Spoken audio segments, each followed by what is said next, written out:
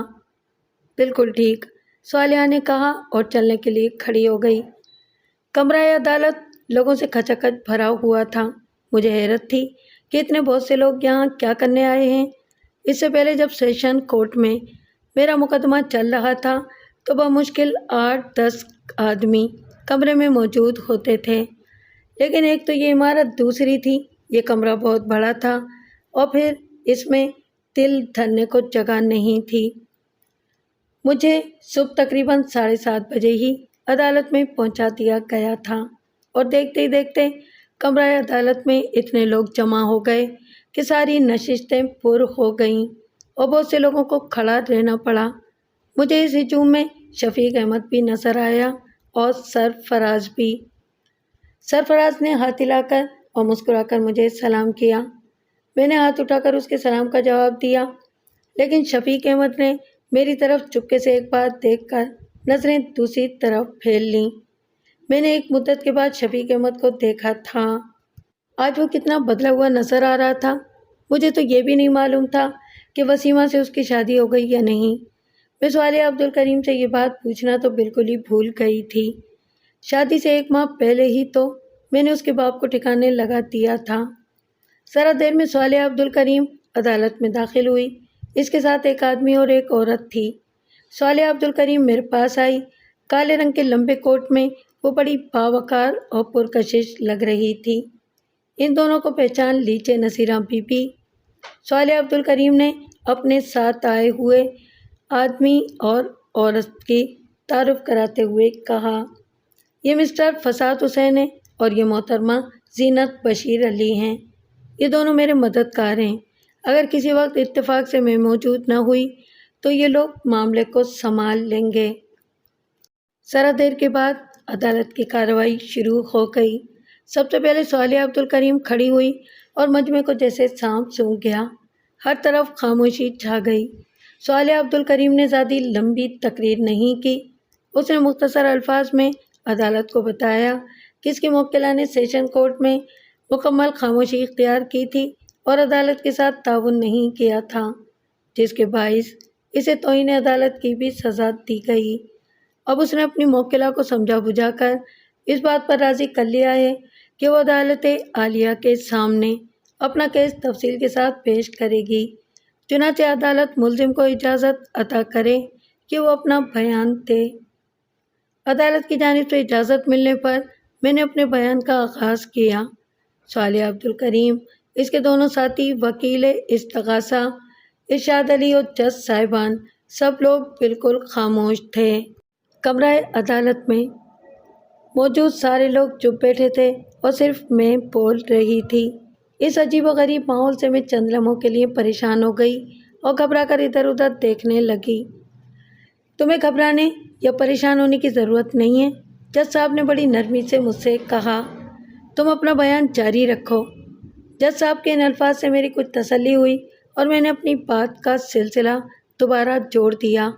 میں اپنی داستان بالکل اسی طرح، انہی الفاظ میں، انہی تفصیلات کے ساتھ بیان کر رہی تھی جس طرح میں نے صالحہ عبدالکریم کے سامنے بیان کی تھی۔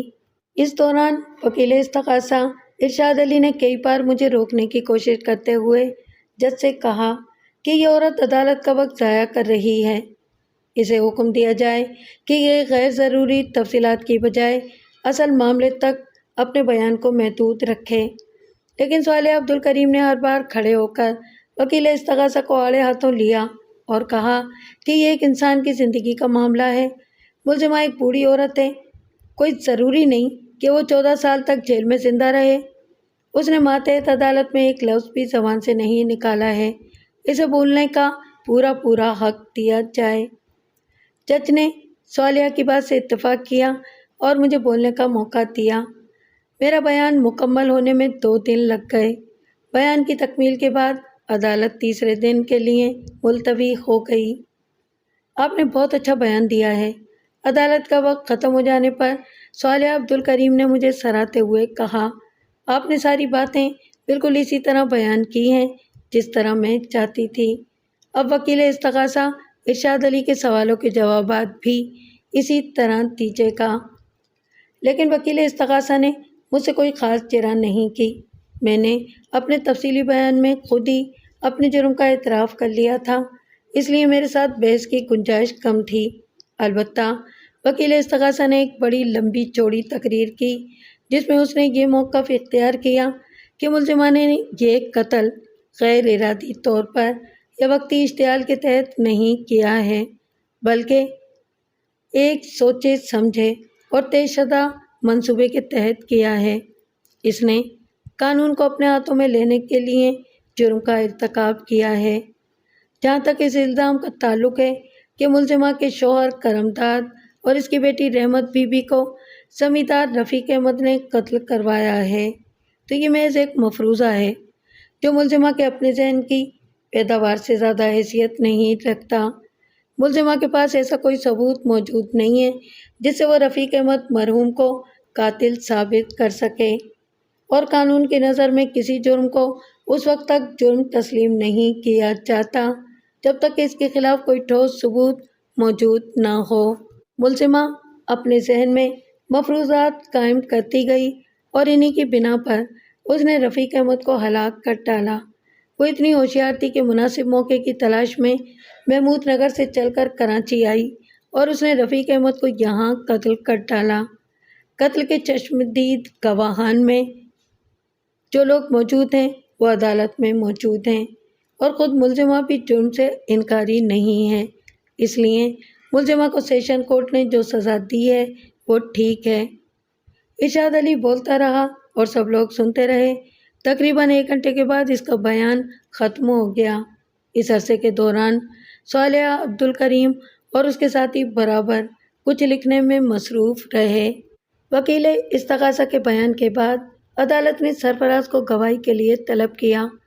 سرفراز نے اپنے بیان میں اس واقعے کے بارے میں تفصیل سے بتایا جو تھانے میں پیش آیا تھا۔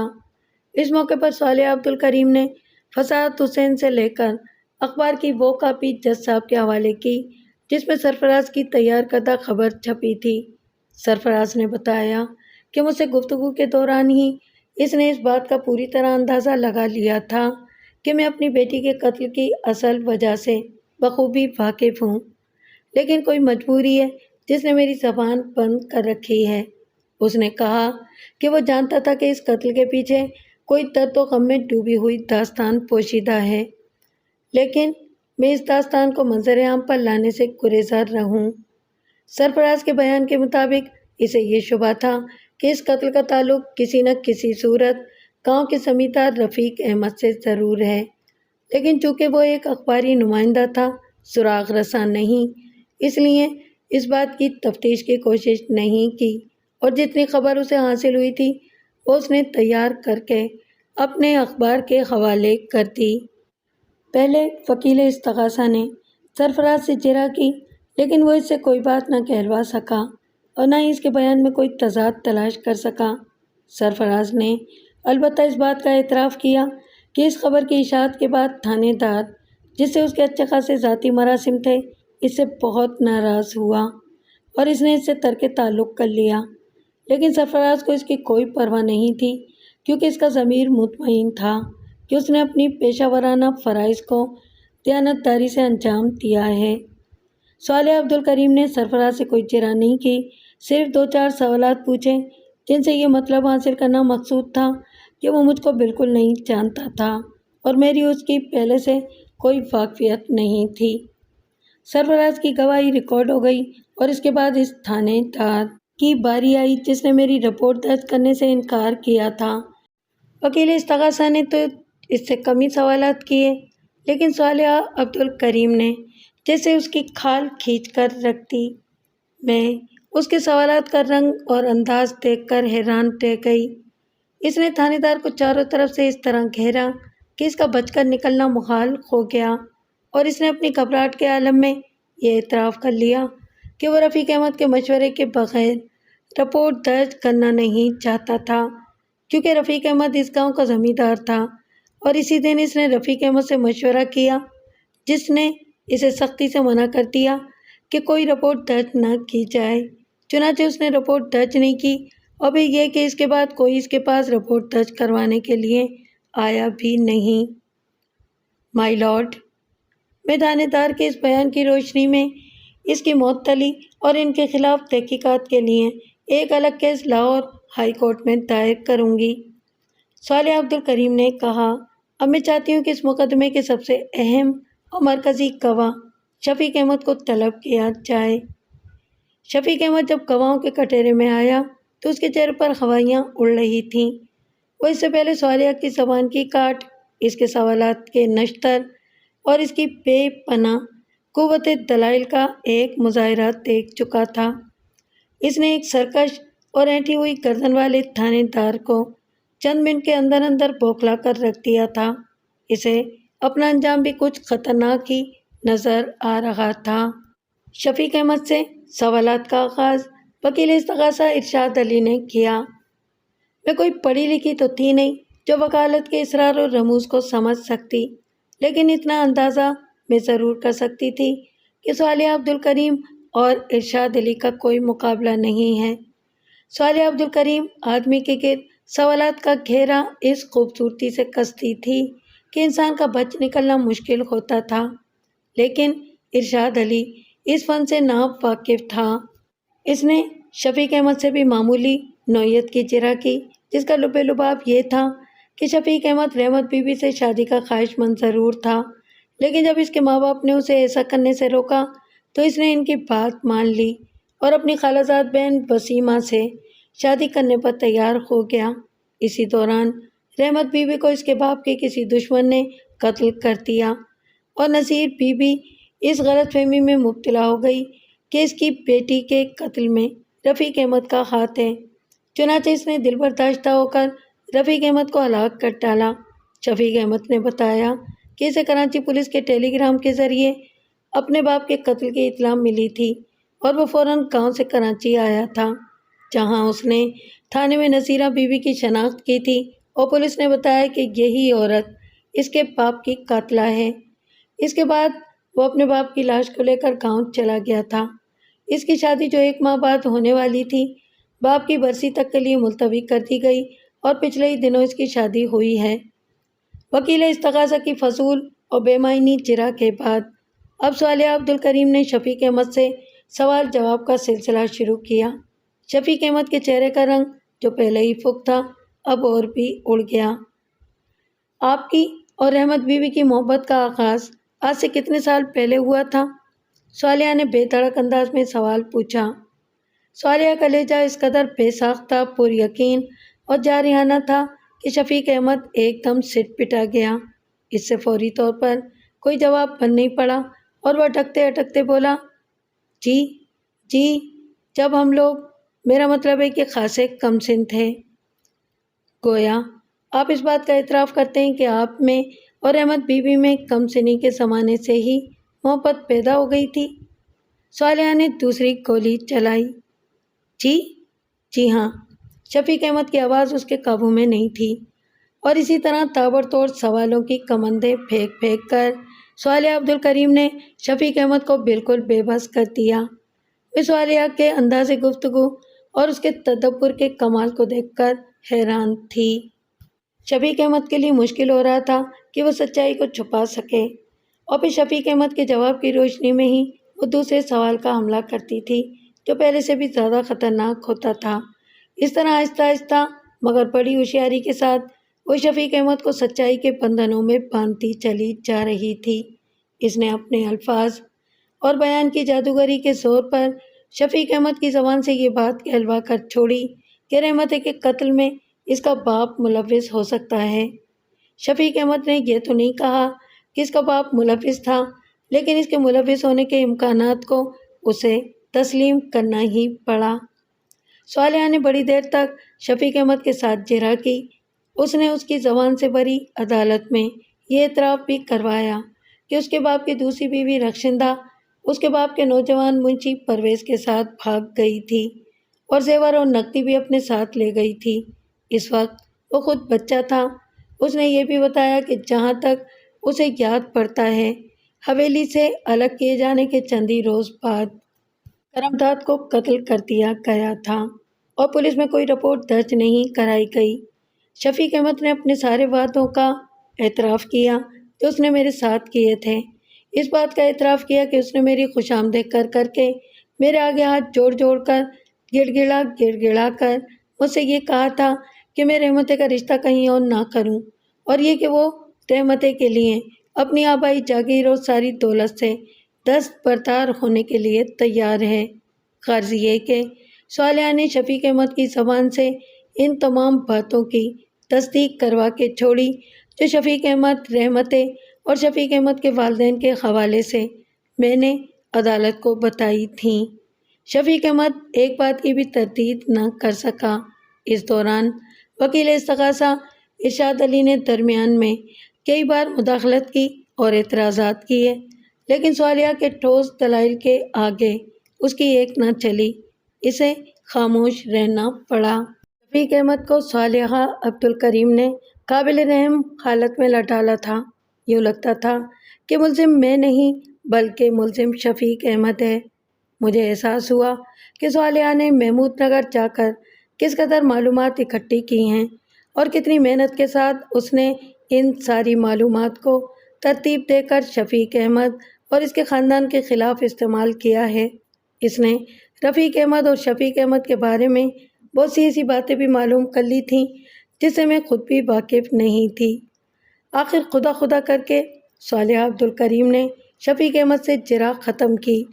اس دوران شفیق احمد نے کم از کم 4 مرتبہ تو پانی مانگ کر پیا تھا اور اس کا سارا جسم پسینے میں نہایا ہوا تھا۔ آخری سوال جو صالحہ عبدالکریم نے شفیق احمد سے پوچھا وہ یہ تھا کہ کیا آپ اپنی بیوی وسیمہ کے ساتھ خوش ہیں، اور کیا آپ کو کبھی اس شکستہ قبر کی یاد آتی ہے جس پر محمود نگر کی میری راتوں میں کوئی دیت جلانے نہیں آتا اور جس پر گزشتہ تقریباً 1 سال سے کسی نے نہ تو فاتحہ پڑھی ہے اور نہ 2 پھول چڑھائے ہیں؟ میں نے دیکھا اور کمرہ عدالت میں موجود بہت سے لوگوں نے دیکھا کہ صالحہ عبدالکریم کے اس عجیب و غریب سوال پر شفیق احمد کے چہرے پر زردی کھنڈ گئی اور اس کی آنکھیں نمناک ہو گئیں۔ میں بہت دنوں سے اس کی قبر پر نہیں گیا، شفیق احمد نے اتنے آہستہ سے کہا کہ صرف پاس بیٹھے ہوئے لوگ ہی اس کی آواز سن سکے۔ جناب والا، صالحہ عبدالکریم نے عدالتی گواہ شفیق احمد پر اپنی جرح ختم کر کے جج صاحب سے مخاطب ہو کر کہا، جیسا کہ میں اپنی درخواست میں بیان کر چکی ہوں، میں اگلی پیشی پر اس آخری عدالتی گواہ کو پیش کروں گی جس سے اس پیچیدہ کھیل کی کئی اور حقیقتیں سامنے آ جائیں گی، اور اس گواہ سے جرح کے بعد ہی میں اپنی موکلہ کی صفائی میں اپنے دلائل کا آغاز کروں گی۔ محترم وکیل استغاثہ اپنا موقف تو وضاحت سے بیان کر چکے ہیں، مجھے ابھی اپنا موقف بیان کرنا ہے۔ ٹھیک ہے، جج نے کہا، اگلی پیشی پر آپ آخری گواہ کو پیش کیجیے۔ اس وقت تک کے لیے عدالت ملتوی کی جاتی ہے۔ اور جج صاحب اٹھ کھڑے ہوئے۔ سارے لوگ ہی ان کے ساتھ اٹھ کھڑے ہوئے اور تب ایک عجیب بات ہوئی، بہت ہی عجیب و غریب بات۔ اچانک شفیق میرے پاس آ گیا۔ 2 لیڈی ہیڈ کانسٹیبل مجھے ہتھکڑی لگانے کی تیاری کر کے باہر لے جانا چاہتی تھیں۔ صالحہ عبدالکریم نے انہیں ہاتھ کے اشارے سے روک دیا اور وہ رک گئیں۔ شفیق احمد آ کر میرے سینے سے لگ گیا اور اس نے میرے گلے میں باہیں ڈال دیں۔ ماسی نذیرہ، تم نے میرے باپ کو مار دیا، خدا تمہیں معاف کرے۔ میں نے تمہیں معاف کیا، تم بھی مجھے معاف کر دو۔ اب اور غم برداشت نہیں ہوتا، دل بہت دکھ جھیل چکا ہے، مگر کیا کروں ماسی، دنیا کے بکھیڑے۔ میں نے اسے آگے بولنے سے روک دیا۔ تمہاری بیوی وسیمہ کیسی ہے؟ خوش تو ہے نا؟ خوشی ہوگی ماسی، شفیق احمد نے بجھی ہوئی آواز میں کہا۔ اسے کس بات کی تکلیف ہے؟ تکلیف کی بھٹیوں میں تو میں جل رہا ہوں۔ کاش میں اتنا بہادر ہوتا کہ رحمتیں کے بعد خود کو ہلاک کر لیتا، لیکن میں خود کو اتنا بہادر ثابت نہ کر سکا۔ ماسی، وکیل صاحبہ نے تو میرے سارے زخموں کو ادھیڑ کر رکھ دیا ہے۔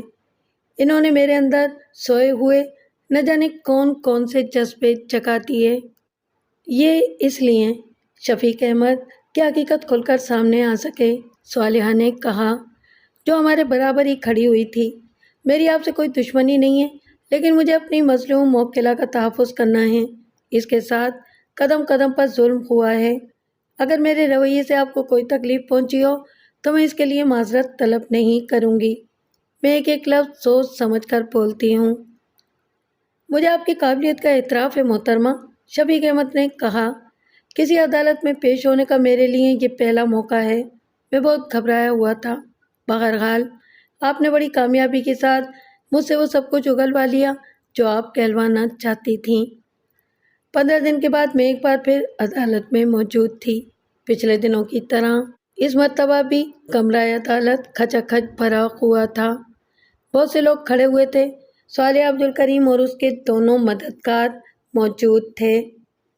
جج صاحب تشریف لائے اور سارے لوگ اپنی اپنی نشستوں سے کھڑے ہو گئے۔ جناب والا، جج کے بیٹھنے اور مقدمے کی کارروائی کے آغاز کا حکم جاری کرنے کے بعد صالح عبدالکریم نے کہا، میں عدالت کی اجازت سے اس مقدمے کی آخری گواہ کو پیش کرنا چاہتی ہوں۔ عدالت کی طرف سے اجازت ہے، جج صاحب نے جواب دیا۔ اور پھر جس گواہ کو عدالت میں لایا گیا اسے دیکھ کر میں حیران رہ گئی۔ وہ رخشندہ تھی، رفیق احمد مرحوم کی سابقہ دوسری بیوی، کرمے کے قتل کی ذمہ دار اور پرویز کے ساتھ فرار ہو جانے والی عورت۔ تو لیڈی کانسٹیبل اسے ساتھ لے کر اندر آئیں اور اسے گواہوں کے کٹہرے میں کھڑا کر دیا گیا۔ جناب والا، صالحہ نے کہنا شروع کیا، جیسا کہ میں نے اپنی درخواست میں لکھا تھا اور میں عدالت کی شکر گزار ہوں کہ عدالت نے میری درخواست کو قبول کرتے ہوئے گواہ کو عدالت میں لانے کے لیے احکامات صادر فرمائے۔ اس عدالتی گواہ کا نام رخشندہ خاتون ہے۔ اسے عدالت کے حکم پر ہری پور ہزارہ جیل سے یہاں لایا گیا ہے، جہاں یہ 7 سال قید پا مشقت کی سزا بھگت رہی ہے۔ یہی وہ عورت ہے جو مرحوم رفیق احمد کی دوسری بیوی تھی اور جس نے میری موکلہ کے بیان کے مطابق میری موکلہ کے شوہر مرحوم کرم تاج سے ناجائز مراسم قائم کرنے کی کوشش کی تھی، لیکن جب یہ اس میں ناکام ہوئی تو انتقامی کارروائی کے طور پر اس نے رفیق احمد سے جھوٹی شکایت کر کے کرمے کے قتل کے اسباب پیدا کر دیے۔ اس کے بعد یہ رفیق احمد کے نوجوان منشی پرویز کے ساتھ فرار ہو گئی۔ رفیق احمد نے پولیس میں بھی رپورٹ درج کرائی اور خود بھی بہت تلاش کیا، لیکن ان دونوں کا کوئی پتہ نہیں چلا۔ جب میں نے نصیر بی بی کا کیس اپنے ہاتھ میں لیا تو میں نے اپنے ذرائع سے رخشندہ اور پرویز کے بارے میں معلومات حاصل کرنے کی کوشش کی۔ میں غیر ضروری تفصیل میں جا کر عدالت کا وقت ضائع نہیں کرنا چاہتی، صرف اتنا عرض کروں گی کہ قسمت نے میرا ساتھ دیا اور مجھے کسی نہ کسی طرح یہ معلوم ہو گیا کہ رخشندہ ہری پور ہزارہ جیل میں ہے، لیکن پہلے والے کیس میں نہیں، کسی دوسرے کیس میں۔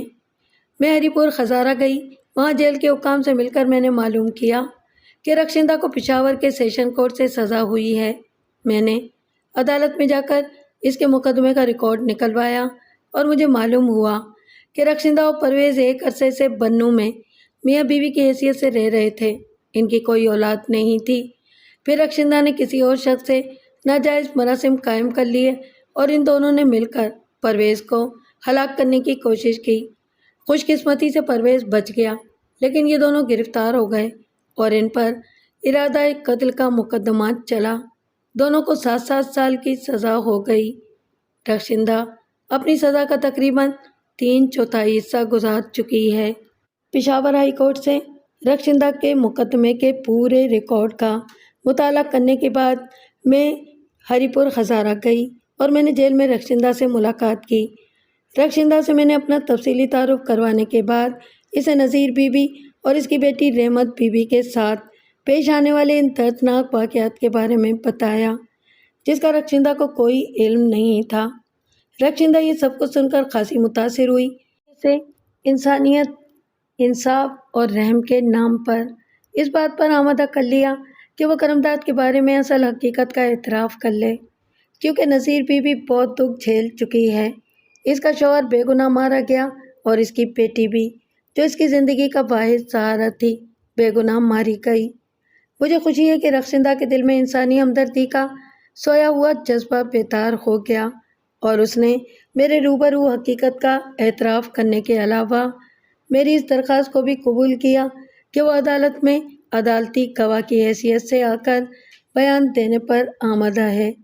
چنانچہ عدالتی احکامات و انتظامات کے تحت رخشندہ کو عارضی طور پر کراچی لایا گیا اور اس وقت یہ عدالت کے سامنے عدالتی گواہ کے طور پر موجود ہے۔ مجھے اجازت دی جائے کہ میں عدالتی گواہ مسمات رخشندہ خاتون ولد مراد علی سے رجوع کر سکوں۔ اجازت ہے، جج صاحب نے جواب دیا اور رخشندہ سے حلف لینے کی کارروائی کی جانے لگی۔ میں غور سے رخشندہ کو دیکھ رہی تھی۔ اف، وہ کتنی بدل گئی تھی۔ پہلی نظر میں تو میں اسے پہچان بھی نہیں سکی تھی، اور ویسے بھی میں نے اسے کتنے طویل عرصے کے بعد دیکھا تھا۔ درمیان میں گم گشتہ ساعتوں کے کارواں حائل تھے۔ رخشندہ کی جوانی ڈھل چکی تھی، اس کا وہ تر و تازہ اور شاداب جسم ڈھل گیا تھا۔ وہ دبلی ہو گئی تھی، اس کی آنکھوں میں اداسی اور ویرانی تھی۔ وہ جیل کے لباس میں ملبوس تھی۔ مجھے اس کی حالت دیکھ کر ترس آیا۔ ہم دونوں نے ایک دوسرے کو دیکھا، ہماری نگاہیں چار ہوئیں۔ شاید وہ مجھ پر ترس کھا رہی تھی۔ اس کی نگاہوں میں میرے لیے کوئی نہ کوئی نرم جذبہ ضرور موجود تھا۔ میں سوچنے لگی کہ ہر انسان اپنی جگہ پر ایک داستان ہوتا ہے، ایک چلتی پھرتی جیتی جاگتی اور زندہ کہانی۔ رخشندہ کی عجیب و غریب خواہشوں، اس کے منفرد مزاج، اس کی بگڑی ہوئی طبیعت نے اسے کہاں سے کہاں پہنچا دیا تھا۔ وہ جو ایک زمانے میں محمود نگر کے دولت مند زمیندار کی چہیتی بیوی تھی اور جسے دنیا کا ہر عیش و آرام حاصل تھا، آج جیل کی سلاخوں کے پیچھے تھی۔ اس کی حوث کی آگ نے اسے کتنے دکھ دیے تھے۔ ابتدائی ضروری کارروائی کے بعد صالح عبدالکریم نے رخشندہ سے سوالات شروع کیے۔ اس بار اس کا انداز جارحانہ نہیں تھا۔ وہ رخشندہ سے بڑی نرمی، آہستگی اور اطمینان سے سوالات کر رہی تھی، اور رخشندہ اس کے سوالوں کے درست جوابات دیتی جا رہی تھی۔ چرا کے دوران رخشندہ نے اس بات کا اعتراف کر لیا کہ وہ کرمداد کے ساتھ تعلقات قائم کرنا چاہتی تھی، لیکن کرمداد نے ایسا کرنے سے انکار کر دیا۔ اس بات کو رخشندہ نے اپنی سخت توہین کے مترادف گرتانا اور رفیق احمد سے یہ جھوٹی شکایت کی کہ کرمداد نے اس کی عزت پر ہاتھ ڈالنے کی کوشش کی تھی۔ رفیق احمد یہ بات سن کر آگ بگولا ہو گیا، لیکن وہ اپنی عزت کا تماشا نہیں بنوانا چاہتا تھا، اس لیے اس نے اپنے غصے پر قابو پایا اور رخشندہ سے کہا کہ وہ کسی سے بھی اس واقعے کا تذکرہ نہ کرے۔ صرف ملازمہ سکینہ کو یہ بات معلوم تھی۔ اس کے چند روز بعد رفیق احمد نے کرمداد کو خاموشی سے حویلی سے علیحدہ کر کے کھیتوں میں کام کرنے کے لیے واپس بھیج دیا۔ لیکن کرمداد کے قتل کی سازش کب اور کس طرح تیار کی گئی، اس بات سے رخشندہ نے لا علمی کا اظہار کیا۔ اس نے بتایا کہ اسے کرمداد کے قتل کا علم اس وقت ہی ہو سکا جب دوسری صبح کو کرمداد کی لاش ایک گڑھے سے برآمد ہوئی۔ رفیق احمد نے قتل کے منصوبے میں اسے شریک نہیں کیا تھا۔ البتہ کرمداد کے قتل کے بعد رفیق احمد نے رخشندہ سے کہا تھا کہ اس نے کرمداد کو اس کے کیے کی سزا دے دی ہے اور اپنی بے عزتی کا پورا انتقام لے لیا ہے۔ گویا اس امر میں شک و شبے کی کوئی گنجائش نہیں تھی کہ کرمداد کو ہلاک کروانے والا رفیق احمد تھا۔ رخشندہ نے بتایا کہ اسے اس بات کا اندازہ نہیں تھا کہ رفیق احمد کرمداد سے اتنا بھیانک انتقام لے گا کہ اس کی زندگی ختم کروا دے گا۔ رخشندہ کو گاؤں کی زندگی اور زمینداروں کے طور طریقوں کا زیادہ علم نہیں تھا، کیونکہ وہ کبھی گاؤں میں نہیں رہی تھی۔ اس کی نوجوانی کا سارا زمانہ شہر میں گزرا تھا۔ اگر اسے ذرا بھی اس بات کا اندازہ ہوتا کہ رفیق احمد کرمداد کو مروا دے گا تو وہ کبھی اس کی شکایت نہ کرتی۔ اسے کرمداد کی موت کا بہت افسوس ہوا۔ رخشندہ نے یہ بھی اعتراف کیا کہ اسے رفیق احمد سے کبھی محبت نہیں تھی اور نہ اس سے کوئی دلچسپی تھی۔ اس نے صرف دولت کی غرض سے اس سے شادی کی تھی، لیکن پھر وہ پرویز کے عشق میں گرفتار ہو گئی اور وہ دونوں ایک رات کو چپکے سے گاؤں سے فرار ہو گئے۔ پرویز نے اپنے کسی دوست کی مدد سے پہلے ایک جیپ کا بندوبست کر لیا تھا۔ وہ لوگ لگاتار سفر کرتے ہوئے آزاد علاقے میں چلے گئے جہاں پرویز کے کچھ اور دوست موجود تھے، اور انہوں نے وہیں رہنا شروع کر دیا کیونکہ یہاں ان کی تلاش یا گرفتاری تقریباً ناممکن تھی۔ اور برس تک وہاں رہنے کے بعد یہ لوگ بنو آ گئے۔ یہاں پہنچ کر صالحہ نے اپنی جرح کا سلسلہ موقوف کر دیا۔ اس نے رخشندہ سے یہ نہیں پوچھا کہ اس نے ایک دوسرے شخص کے ساتھ تعلقات قائم کر کے پرویز کو ہلاک کرنے کی سازش کیوں کی۔ یہ مقدمہ تو ختم ہو چکا تھا اور رخشندہ کو اس میں سزا بھی ہو چکی تھی۔ دوسرے، اس بات کا میرے کیس سے کوئی تعلق بھی نہیں تھا۔ مجھے نہیں معلوم کہ رخشندہ کا یہ بیان کس حد تک صحیح تھا کہ وہ کرمے کے قتل کی سازش سے ناواقف تھی۔ ممکن ہے کہ وہ صحیح کہہ رہی ہو، اور ممکن ہے کہ وہ اس بات کو دانستہ چھپا رہی ہو تاکہ اس پر قتل کی سازش میں ملوث ہونے کا کوئی نیا مقدمہ نہ کھڑا ہو جائے۔ بہرحال اس کا یہ اعتراف ہی کافی تھا کہ کرمداد بے قصور تھا اور رفیق احمد نے اس کو قتل کروایا تھا۔ اس کے اعتراف نے میرے بیان کے اس حصے پر مہر تصدیق ثبت کر دی تھی۔ صالحہ عبدالکریم کے بعد وکیل استغاثہ ارشاد علی نے بھی رخشندہ سے جرح کی، لیکن وہ رخشندہ سے کوئی نئی بات نہ کہلوا سکا اور نہ ہی اس کی کسی بات میں کوئی فرق تلاش کر سکا۔ معمولی سی جرح کے بعد اس نے سوالات کا سلسلہ بند کر دیا۔ جناب والا، صالح عبدالکریم نے رخشندہ کے ساتھ جرح کے بعد کہا، اب مجھے اجازت دی جائے کہ میں اپنی موکلہ کی صفائی میں کچھ گزارشات عدالت کے روبرو پیش کروں۔ اجازت ہے، جج صاحب نے کہا۔ کھچکھچ بھرے ہوئے کمرے میں اس قدر خاموشی طاری تھی کہ سوئی بھی گرتی تو اس کی آواز سنائی دیتی۔ جناب والا، صالح عبدالکریم نے اپنے بیان کا آغاز کرتے ہوئے کہا، فاضل وکیل استغاثہ نے یہ موقف اختیار کیا ہے کہ ملزمہ نے چونکہ یہ فعل ارادتاً بالمقصد سوچ سمجھ کر منصوبہ بنا کر اور تیاری کے ساتھ کیا ہے، اور یہ کسی وقتی اشتعال یا فوری انتقامی جذبے کا نتیجہ نہیں ہے، اس لیے سیشن کورٹ سے اسے جو سزا ہوئی ہے وہ برقرار رکھی جائے، نیز یہ کہ ملزمہ کسی رحم کی مستحق نہیں ہے، اس لیے اس کی اپیل کو خارج کر دیا جائے۔ سیشن کورٹ میں جو کچھ ہوا عدالت عالیہ اس سے بخوبی واقف ہے اور مقدمے کا سارا ریکارڈ ملاحظہ کر چکی ہے، اس لیے مجھے ان باتوں کو دہرانے کی ضرورت نہیں ہے۔ البتہ صرف اس نقطے کی جانب معزز عدالت کی توجہ مبذول کرانا چاہوں گی کہ ملزمہ نے عدالتی کارروائی کا بائیکاٹ اس وجہ سے کیا تھا کہ اسے اس مقدمے سے کوئی دلچسپی تھی اور نہ جزا و سزا سے، نہ اپنے انجام سے، اور وہ اس لیے کہ اسے خود زندگی سے کوئی دلچسپی باقی نہیں رہ گئی تھی۔ اس نے اپنا شمار مردوں میں کر لیا تھا، وہ زندوں کی صفوں سے اپنے آپ کو خارج کر چکی تھی۔ جناب والا، زندگی کی پرپیچ اور دکھ بھری راہوں میں انسان کے ساتھ بعض ایسے واقعات بھی پیش آتے رہے ہیں کہ وہ شدید ترین ہرمہ نصیبی کا شکار ہو جاتا ہے، اور جب ساری امیدیں ٹوٹ جاتی ہیں تو وہ اپنی موت کی تمنا کا اظہار کرتا ہے، اور یہی وجہ ہے کہ دنیا میں ہزاروں لوگ خودکشی کر لیتے ہیں۔ میری موکلہ بھی منوعاً اسی کیفیت کا شکار تھی، اس کی ساری امیدیں مرنے پر منحصر تھیں، لیکن خالی موت اس کی روح اور اس کے دل کو تسکین نہیں دے سکتی تھی۔ جس شخص نے اس کی ساری امیدوں کو نا امیدی میں بدل کر رکھ دیا تھا اور موت کو اس کی واحد راہ نجات بنا دیا تھا، اس لیے انتقام لیے بغیر وہ سکون کی موت مر بھی نہیں سکتی تھی۔ رفیق احمد نے اس سے اس کا سب کچھ چھین لیا تھا، پہلے اس سے اس کے شوہر کو چھینا۔ میری موکلہ نے شوہر کی موت کے صدمے کو اپنی بیٹی کی زندگی کی خاطر برداشت کیا اور وہ رحمت بی بی کے لیے زندہ رہی، لیکن پھر اس داستان کے بعد ایک اور المناک باب کا آغاز ہو گیا۔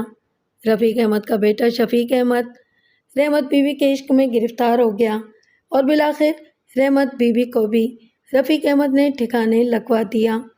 میری موکلہ کے لیے یہ صدمہ ناقابل برداشت تھا۔ وہ ایک غریب، ناخواندہ، بے سہارا و مجبور عورت ہے، اسے انصاف کا کوئی دروازہ کھلا نہیں ملا، اسے یقین تھا کہ قیامت کے دن ضرور اس کا انصاف ہوگا، لیکن وہ اتنا انتظار نہیں کر سکتی تھی، اور جب انسان پر تمام دروازے بند ہو جاتے ہیں تو وہ ان دروازوں اور دیواروں کو توڑنے کی کوشش کرنے لگتا ہے۔ میری موکلہ نے بھی دیوار توڑ کر اپنے لیے راستہ بنا لیا۔ جناب والا، آپ ملزمہ کا پورا بیان تفصیل کے ساتھ سن چکے ہیں۔ ملزمہ نے اپنے جرم سے انکار نہیں کیا ہے، بلکہ ساری باتوں کا صاف صاف اعتراف کیا ہے۔ استغاثہ کے گواہوں کے بیانات اور ملزمہ کے حالات میں کوئی تضاد نہیں ہے۔ اس کے علاوہ جو عدالتی گواہ اس معزز عدالت کے سامنے پیش ہوئے ہیں، ان میں سے کوئی بھی ملزمہ کے ساتھ کوئی تعلقات نہیں رکھتا، بلکہ یوں کہنا درست ہوگا کہ سوائے اخباری نمائندے سرفراز کے، جس سے ملزمہ صرف ایک بار ملی تھی، باقی تمام لوگوں سے، یعنی تھانے دار سے، شفیق احمد سے اور رخشندہ سے، ملزمہ کے تعلقات خراب اور صرف تلخی کا ہی پہلو لیے ہوئے تھے۔ لیکن ان سارے گواہوں نے جو بیانات اس معزز عدالت کو دیے ہیں، ان میں اور ملزمہ کے بیان کردہ واقعات میں سرے سے کوئی فرق نہیں ہے۔ فاضل وکیل استغاثہ نے بھی ان گواہوں کے ساتھ اچھی طرح جرح کی، لیکن وہ بھی کسی قسم کی تضاد بیانی کو تلاش کرنے میں ناکام رہے۔ اس طرح اس امر پر یقین نہ کرنے کا کوئی جواز نہیں ہے کہ رفیق احمد ہی نے کرم داد کو قتل کروایا اور اسی نے رحمت بیوی کو بھی قتل کروایا۔ وہی اصل مجرم تھا جو دو انسانوں کے خون سے ہاتھ رنگنے کے باوجود اطمینان سے بیٹھا ہوا تھا اور بیٹے کی شادی کی تیاریاں کر رہا تھا۔ جہاں تک شفیق احمد کے رویے کا تعلق ہے تو میں اس سلسلے میں تفصیلات سے گریز کروں گی، کیونکہ وہ ہمارا موضوع بحث نہیں ہے۔ البتہ صرف اتنی گزارش کرنا چاہوں گی کہ شفیق احمد نے رحمت بیوی کے مرنے کے بعد اپنے اوپر زندگی کی نعمتوں کا دروازہ بند کرنا ضروری نہیں سمجھا اور آہستہ آہستہ وہ اسے بھول گیا۔ اس کے پاس یاد رکھنے کے لیے اور بھی بہت سی چیزیں تھیں۔ صالحہ عبد الکریم اس طرح بولے چلی جا رہی تھی گویا وہ کسی کتاب میں سے دیکھ کر پڑھ رہی ہو۔ ابھی تک تو میں نے اسے صرف گواہوں سے جرح کرتے ہوئے یا چھوٹی موٹی ابتدائی تقریر کرتے ہوئے سنا تھا، لیکن اب جب کہ وہ میری مدافعت میں اپنے دلائل پیش کر رہی تھی تو مجھے یوں لگ رہا تھا کہ پہاڑ کی بلندی سے نیچے اترتا ہوا کوئی دریا ہے جو اتنی تیزی اور یکسانیت کے ساتھ مسلسل بہتا چلا جا رہا ہے۔ صالحہ عبد الکریم نہ جانے کن کن لوگوں کے نام لے کر حوالے دے رہی تھی۔ مجھ جیسی جاہل عورت نے پہلے کبھی یہ نام نہیں سنے تھے۔ صالحہ کی تقریر سن کر مجھے یوں لگ رہا تھا کہ میں اپنے بارے میں کچھ نہیں جانتی، جتنا جانتی ہوں وہ کچھ بھی نہیں ہے۔ جو کچھ جانتی ہے وہ صالحہ جانتی ہے، وہ گویا میرے وجود کا ایک حصہ ہے۔ اس نے میرے ایک ایک دکھ کو، ایک ایک غم کو ایک جیتی جاگتی شکل بنا کر عدالت کے سامنے پیش کر دیا۔ میں حیران تھی کہ یہ سب کچھ میرے بارے میں ہے۔ کیا واقعی غم کی شدت کو الفاظ کے پیکر میں ڈھالنا ممکن ہے؟ کوئی 2 گھنٹے تک صالحہ عبد الکریم کے دلائل کا سمندر رواں رہا۔ اس دوران اس نے ایک بار بھی یہ نہیں کہا کہ اس کی موکلہ نے قانون کو ہاتھ میں لے کر صحیح قدم اٹھایا ہے۔ اس کا سارا زور اس بات پر تھا کہ حالات نے، معاشرے نے، طبقاتی تضادات نے، دکھ بھری زندگی نے اس کی موکلہ کو خود جرم کی طرف دھکیلا اور اسے مجبور کر دیا کہ وہ قانون کو اپنے ہاتھ میں لے لے۔ اس لیے ملزمہ رحم اور رعایت کی مستحق ہے۔ صالحہ عبد الکریم نے اپنے دلائل ختم کر دیے تو وکیل استغاثہ ارشاد علی اپنی جگہ سے کھڑا ہوا اور اس نے عدالت کی اجازت سے کچھ کہنا چاہا۔ ارشاد علی کوئی بھی نیا نکتہ لانے میں کامیاب نہ ہو سکا۔ اس نے مختصراً تقریباً وہی باتیں دہرائیں جو وہ اس سے پہلے کہہ چکا تھا۔ اس کے بیٹھتے ہی صالحہ نے دوبارہ کھڑے ہو کر کہا، جناب والا، فاضل وکیل استغاثہ نے جو باتیں کہی ہیں وہ وہی ہیں جو وہ اس سے پہلے ارشاد فرما چکے ہیں، اور میں نکتہ و نکتہ ان ساری باتوں کا جواب دے چکی ہوں۔ مجھے جو کچھ کہنا تھا وہ میں کہہ چکی ہوں۔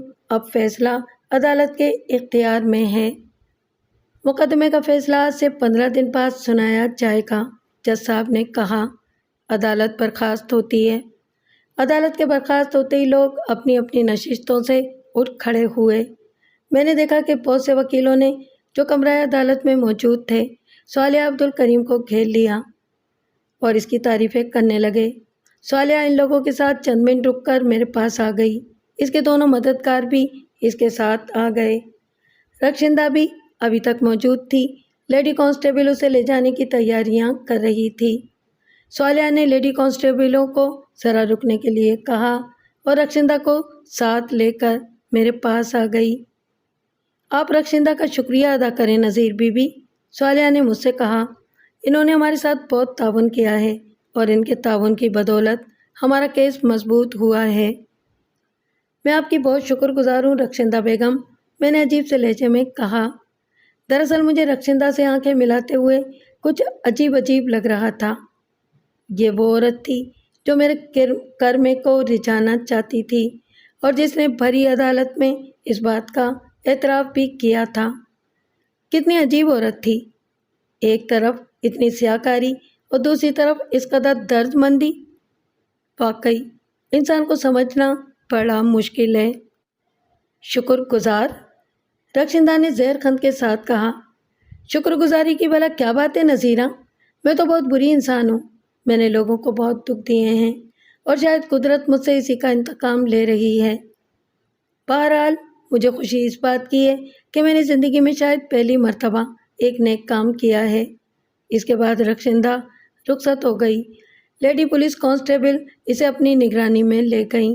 عجیب اتفاق تھا کہ وہ بھی ان دنوں کراچی جیل میں موجود تھی اور میں بھی کراچی جیل میں تھی، لیکن ہم دونوں کی ملاقات نہیں ہوئی اور اس کے بعد بھی ہماری ملاقات نہیں ہوئی۔ شاید ایک دو دن کے بعد اسے دوبارہ غری پور ہزارہ جیل بھیج دیا گیا ہوگا۔ چلتے وقت صالح عبدالکریم نے مجھ سے کہا، نذیر بی بی، میں نے آپ کی مدافعت میں وہ کچھ کیا جو میں کر سکتی تھی۔ آپ نے یہ بھی دیکھ لیا کہ میں رخشندہ کو تلاش کر کے یہاں لانے میں کامیاب ہو گئی۔ ہمارا کیس بہت مضبوط ہے، میں یہ تو نہیں کہوں گی کہ آپ کے بالکل بری ہو جانے کی امید ہے، کیونکہ قتل کے کیس میں بری ہونا، اور وہ بھی اس صورت میں جبکہ ملزم اپنی زبان سے اقرار جرم کر لے، تقریباً ناممکن ہوتا ہے۔ تاہم مجھے اس بات کی امید ضرور ہے کہ آپ کی سزا میں کمی ہو جائے گی۔ آگے اللہ مالک ہے، فیصلے کا انتظار کیجیے۔ میں واپس جیل آ گئی۔ اللہ بچائی اور سرینا حسب معمول یہ ساری کارروائی سننے کی منتظر تھیں۔ میں نے انہیں ساری بات سنائی۔ 15 دن کے بعد میں ایک بار پھر کمرہ عدالت میں موجود تھی۔ صالح عبدالکریم اور اس کے دونوں وکلاء بھی موجود تھے۔ وکیل استغاثہ ارشاد علی بھی موجود تھا اور کمرے میں ہزاروں سے زیادہ لوگ بھی موجود تھے۔ حسب معمول جج صاحب کے تشریف لاتے ہی تمام لوگ کھڑے ہو گئے اور ان کے کرسی پر بیٹھ جانے کے بعد بیٹھ گئے۔ جج صاحب نے ایک فائل اپنے آگے کھسکائی اور کہنے لگے، عدالت نے مسمات نذیرہ بی بی زوجہ کرمداد مرحوم کی اپیل کی سماعت کی۔ تفصیلی فیصلہ 150 صفحات پر مشتمل ہے، اس کی نقل بعد میں حاصل کی جا سکتی ہے۔ عدالت مختصراً فیصلے کے اہم حصے کا اعلان کرتی ہے۔ عدالت نے مسمات نذیرہ بی بی کو پورا بیان سنا جو تقریباً اس کی ساری داستان حیات پر مشتمل تھا اور جس میں ان تمام محرومیوں، ناکامیوں اور زحمتوں کا ذکر ہے جس سے ملزمہ کو ساری زندگی گزرنا پڑا۔ عدالت نے گواہوں کے بیانات بھی سنے اور فاضل وکیل استغاثہ اور فاضل وکیل صفائی کی گواہوں پر جرح بھی سنی۔ عدالت نے یہ نتیجہ اخذ کیا ہے کہ گواہوں کے بیانات اور مسمات وزیر نذیرہ بی بی کے بیان میں کوئی تضاد نہیں ہے۔ اس امر سے انکار نہیں کیا جا سکتا کہ ملزمہ مسمات بی بی نے قانون کو اپنے ہاتھ میں لینے کا جو قدم اٹھایا ہے وہ ایک ناقابل معافی جرم ہے، لیکن صرف اتنا ہی کہہ دینا اور سمجھ لینا کافی نہیں ہوگا۔ اس جرم کے پس منظر میں جو خالص سماجی اور نفسیاتی محرکات کار فرما ہیں، عدالت انہیں نظر انداز نہیں کر سکتی، اور عدالت نے انہی سماجی اور نفسیاتی محرکات اور انسانی فطرت کے تقاضوں کی روشنی میں اس کیس کا تفصیلی جائزہ لیا اور عدالت اس نتیجے پر پہنچی ہے کہ ملزمہ حقیقی معنوں میں رحم اور رعایت کی مستحق ہے۔ فاضل وکیل صفائی نے اپنے دلائل میں اس نقطے کو بڑی وضاحت کے ساتھ پیش کیا ہے کہ ملزمہ نے یہ جرم زندگی سے بالکل مایوس ہو کر ایسی حالت نا امیدی میں کیا جب اس پر انصاف کے دروازے ہر طرف سے بند ہو چکے تھے۔ اس کے دل میں ناانصافی کے خلاف نفرت اور انتقام کا لاوا کھول رہا تھا، اور اس عالم میں اس نے رفیق احمد کو ہلاک کر ڈالا جو اس کے سارے خاندان کی تباہی کا ذمہ دار تھا۔ عدالت ساری انسانی مجبوریوں کو جاننے اور سمجھنے کے باوجود قانونی تقاضوں کی روشنی میں اپنے آپ کو اس بات سے معذور پاتی ہے کہ ایک قاتلہ کو بری کر دے۔ البتہ وہ اس کے ساتھ خصوصی رعایت کا مظاہرہ کرتے ہوئے اس کی 14 سال کی سزا کو گھٹا کر صرف 3 سال کی سزا میں تبدیل کرتی ہے۔ اس کے ساتھ ہی جج صاحب اٹھ کھڑے ہوئے۔ جج صاحب کے رخصت ہوتے ہی کمرہ عدالت میں جیسے بھونچال آ گیا۔ لوگ صالح عبدالکریم کو مبارکباد دے رہے تھے۔ صالح عبدالکریم نے لیڈی کانسٹیبلوں کو اشارہ کر کے مجھے لے جانے سے روک دیا تھا۔ آخر کافی دیر کے بعد صالح عبدالکریم کو میرے پاس آنے کا موقع ملا۔ مبارک ہو نذیرہ بی بی، اس نے ایک فاتحانہ مسکراہٹ کے ساتھ کہا۔ آپ کی سزا میں زبردست کمی ہو گئی۔ میں خوش ہوں کہ میری محنتیں رائے کا نہیں گئیں۔ اب آپ کو بہت تھوڑا عرصہ جیل میں گزارنا پڑے گا۔ اور اب میں آپ کو ایک راز کی بات بتا دوں۔ شفیق احمد کراچی سے رخصت ہوتے وقت مجھ سے ملنے آیا تھا اور اس نے مجھ سے کہا تھا کہ اگر آپ کی سزا میں کمی ہو گئی اور آپ چند سال جیل میں گزار کر واپس آ گئیں تو وہ گاؤں میں آپ کا خیر مقدم کرے گا اور پوری عزت و احترام کے ساتھ آپ کو گاؤں میں رہنے کا موقع دے گا۔ وہ آپ کو ماہانہ خرچ بھی دینے پر تیار تھا۔ مجھے شفیق احمد کی عنایات کی ضرورت نہیں ہے، میں نے ایک افسردہ مسکراہٹ کے ساتھ کہا۔ میں تو اب گاؤں واپس جانا ہی نہیں چاہتی۔ وہاں میرے لیے کیا رکھا ہے؟ البتہ میں آپ سے گزارش کروں گی کہ جب میں رہائی پا کر واپس آؤں تو آپ کراچی میں ہی کسی کوٹھی میں مجھے کام دلا دیں اور رہنے کی جگہ بھی۔ میں اپنی بقیہ زندگی گاؤں سے دور رہ کر گزارنا چاہتی ہوں۔ یہ کوئی مسئلہ نہیں ہے، نوکریاں ہزاروں ہیں، صالحہ نے کہا، صرف کام کرنے کی لگن چاہیے۔ وہ لگن تو ہمیشہ سے مجھ میں موجود ہے، میں نے مسکرا کر کہا۔ ٹھیک ہے، صالحہ نے جواب دیا، میں گائے بگائے آپ سے ملنے آیا کروں گی۔ خدا حافظ۔ خدا حافظ، میں نے آہستہ سے کہا اور لیڈی کانسٹیبلوں نے میرے خط کڑی لگا دی۔